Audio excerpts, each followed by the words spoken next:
اور پھر ٹھوکر وہی کھاتا ہے جو راستے کا پتھر نہیں ہٹاتا۔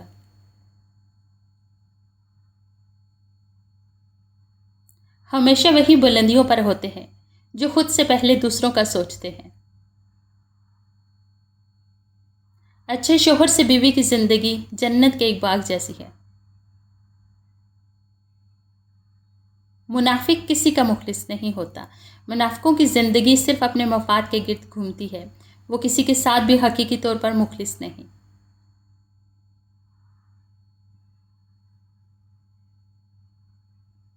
حضرت علی رضی اللہ تعالیٰ عنہ نے فرمایا، نماز کی فکر اپنے اوپر فرض کر لو، خدا کی قسم دنیا کی فکر سے آزاد ہو جاؤ گے اور کامیابی تمہارے قدم چومے گی۔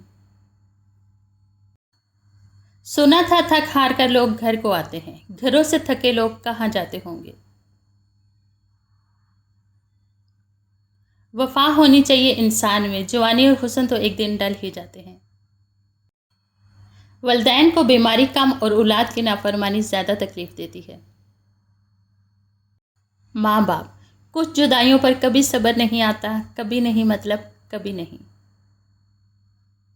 ماضی، کیا یہ آسان نہیں ہوگا اگر آپ اسے پیچھے چھوڑ دیں؟ مخلص رشتے ہمیشہ یاد رہتے ہیں، دلوں میں بھی، لفظوں میں بھی اور دعاؤں میں بھی۔ باپ صرف ایک لفظ ہی نہیں بلکہ احساس، محبت، شفقت، پیار اور وفا جیسے ایک جذبے کا نام ہے۔ زبان کا زیادہ چلنا عقل کے کم ہونے کی نشانی ہے۔ زندگی کی الجھنوں سے فرار چاہیے، مجھے بچپن کا ایک دن ادار چاہیے۔ چہرہ صاف، دل میں داغ، منہ پر آپ پیچھے سانپ۔ اللہ تعالیٰ ہم سب کو منافقوں کے شر سے محفوظ رکھے، آمین۔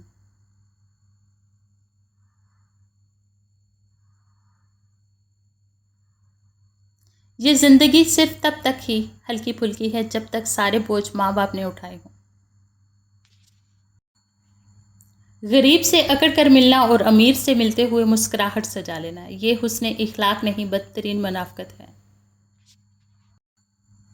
ایک عادت چھوڑیں، ایک عادت اپنائیں، ٹانگ کے بدلے ہاتھ کھینچیں، انشاءاللہ پوری قوم اوپر آ جائے گی۔ حال پوچھ لینے سے حال ٹھیک نہیں ہو جاتا، بس ایک تسلی سی ہو جاتی ہے کہ اس دنیا کی بھیڑ میں کوئی اپنا بھی ہے۔ دعائیں کروائی نہیں جاتی، دعائیں لی جاتی ہیں، کسی کا مشکل وقت میں ساتھ دے کر تو کسی کی مسکراہٹ کی وجہ بن کر۔ سورۃ یاسین۔ فجر نماز پڑھنے کے بعد سے ہر حاجت پوری ہوتی ہے اور بارش میں اتنی بوندیں نہیں برستی جتنی سورۃ یاسین پڑھنے والے پر رحمتیں برستی۔ جب تمہیں خوشیاں ملنے لگیں تو 3 چیزوں کو کبھی نہ بھولنا: اللہ تعالیٰ کو، اس کی مخلوق کو، اپنی اوقات کو۔ کچھ لوگ اپنے لمحے سنوارنے کی خاطر دوسروں کی زندگیاں برباد کر جاتے ہیں۔ دنیا کے لباسوں میں سے سب سے خوبصورت حیا کا لباس ہے۔ دنیا کو نہیں بلکہ دنیا بنانے والے کو عارضی کر لو، کامیاب ہو جاؤ گے۔ دوسروں کی مدد کیا کرو، اللہ تمہاری مدد کرے گا۔ دوسروں کو سکون دینے والا کبھی بے سکون نہیں رہتا۔ انسان کا زوال تب شروع ہوتا ہے جب وہ اپنے ساتھ مخلص رہنے والے لوگوں سے منافقت شروع کر دیتا ہے۔ سب سے گھٹیا انسان وہ ہے جس کا تم سے دل بھر جائے تو وہ تمہاری خوبیوں کی نفی کرے، تمہارا راز فاش کرے، تمہارے اچھے برتاؤ کا انکار کر بیٹھے اور جو بات تم میں نہیں وہ تمہارے بارے میں کہے۔ ایسے شخص سے تعلق ختم ہونا ہی غنیمت ہے۔ یقین مانیں، صبر کی زبان اتنی طاقتور ہوتی ہے کہ ستانے والوں کی بنیادیں ہلا دیتی ہے۔ زندگی بہت عجیب ہے، ہم کسی بھی چیز کے بغیر آتے ہیں، پھر ہم ہر چیز کے لیے لڑتے ہیں، پھر ہم ہر چیز کو چھوڑ کر بغیر کسی چیز کے رخصت ہو جاتے ہیں۔ حسد اور گھمنڈ جب آدمی کے اندر داخل ہوتے ہیں تو وہ عقل کو باہر کر دیتے ہیں۔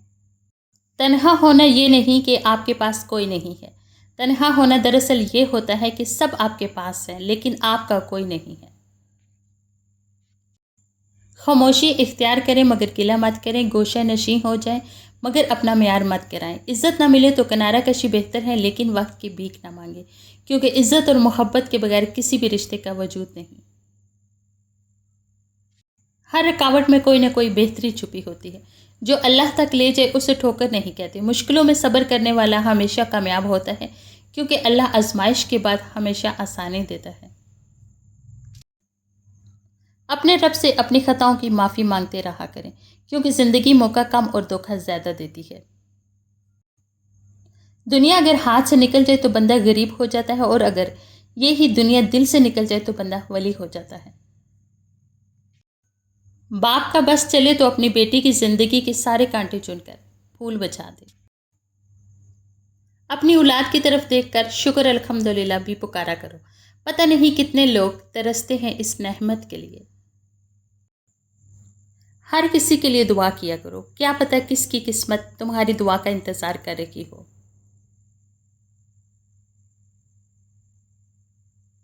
لوگ ہمیشہ دھوکہ غلط انسانوں سے کھاتے ہیں اور بدلہ اچھے انسانوں سے لیتے ہیں۔ باپ دنیا کی وہ بہترین ہستی ہے جس کی دسترخواں پر موجودگی کمرے کے باہر اترے ہوئے جوتے بھی تحفظ کا احساس دلاتے ہیں۔ اولاد کو نئے جوتے اور نئے کپڑوں میں دیکھ کر خود پرانے جوتے اور کپڑے پہن کر مسکرانے والی ہستی کو باپ کہتے ہیں۔